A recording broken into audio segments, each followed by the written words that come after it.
Welcome to How to Solution. If you want to know how to equip booth skins in PLS Donate, then this is the right video for you. First, go to roblox.com on your browser. Now, go to Make-A-Wish and then click on the green play button. Now, click on Open Roblox.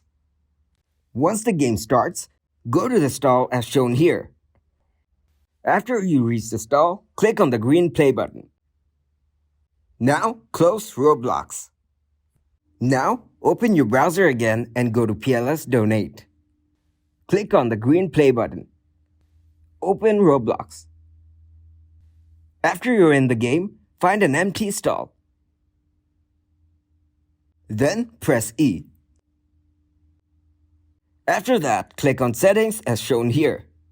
Now, if you scroll through, you'll get to see the booths that are collected in Make-A-Wish. Now choose the booth you want and click on Apply. And it's done. That is it for this video. Please leave a like and subscribe to the channel for more tutorials like this. Thanks for watching. Goodbye.